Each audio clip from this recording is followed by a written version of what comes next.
ئێرە کە ئێمە تێدا دانیشتوین ئیشی 5 ساڵە 5 مەوسیمە 5 مەوسیمی یەک مانگیادە 5 مانگ ئیش کراوە نزیکەی نیو مەتر زەوی کەندراوە لە ئەنجامی ئەو دۆزینەوانە کە لێرە دۆزراونەتەوە چەندین پاشماوەی شوێنەواریمان دۆزیوەوە لەوانە پارچماوەی شوێنەواری گۆزەی سەردەمی ئیسلامی سەردەمی ساسانی سەردەمەکانی پاشتر و هەتا ئاگاتە سەردەمی حەلەف کە کۆنتیرینیانە مێژوویەکی زۆری هەیە کەویش مێژوەکەی ئەگەرێتەوە بۆ هەزارەی حوتەمی پێش ئێستا یعنی نزیکەی 1000 ساڵ پێش ئێستا و لە ئەنجامی ئەو دۆزینەوانە لە بەردی ئۆفسیدیانمان دۆزیوەتەوە لەگەڵ ئێسکی ئاژەڵ و ئێشکی ئاژەڵمان دۆزیوەتەوە لەگەڵ هەندێک پارچەی کانزایی وەکو سەرەتیر و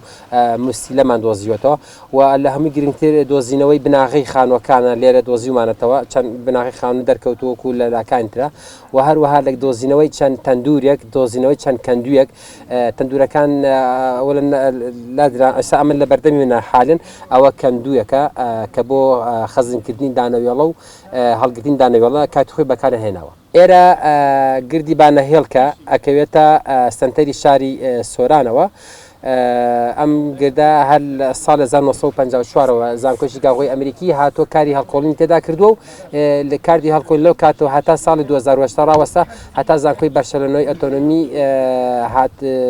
هاتۆ بۆ ئێرە کاریان کردووە لەگەڵ زانکۆی سەلاحەدین و بەڕێوەبەرایەتی شوێنەواری سۆران بەهایەکی گرنگی هەیە کە بۆ شاری سۆران کە ئەوە دەرەخا ئەم شارە 1000 ساڵ پێش ئێستا مرۆڤی تێدا ژیاوە شارستانیەت هەبووە مرۆڤی تێدا نیشتەجێ بووە بەوەی کەوە گۆزیان دروست کردووە ئاژەڵە ماڵی کردووە کاری کشت و کاڵیان کردووە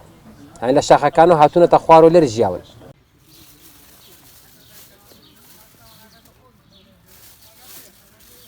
My name is Ana Gómez Bach. I am from Barcelona, Catalonia, Spain, and I work at University Autonomous of Barcelona in a group who's called it GRAMPO, Group of Research in Archaeology of Mediterranean. من ناوم ئانا گۆمێزە سەرۆکی تیمی بەرشەلۆنە ئیسپانیم بە هاوبەشی لەگەڵ زانکۆی سەلاحەدین و بەڕێوەبەرایەتی شوێنەواری سۆران لە گردی بانەهێلێک کاری کنە و پشکنین ئەکەین بۆ ماوەی 2 هەفتەیە کە لێرە بەردەوامین ئەنجامێکی باشمان هەبووە کە ئەمەش ئەوە ئەگەیەنێت کە ئەم گردە مێژوێکی کۆنی هەیە ئەگەڕێتەوە بۆ سەردەمی حەلەف و ئەو کەلوپەلانەی کە لێرە دۆزیومانەتەوە لەم ساڵەدا ئەنجامێکی باش بووە یەکێک لەوانە کە بەردی ئۆبسیدیانە کە لە قەدیم بەکار هاتووە و لەگەڵ پارچە گۆزەی سەردەمی حەلەف the richness and the powerful of these societies. ئێستا حالن کە ئیش دەکەین لەسەر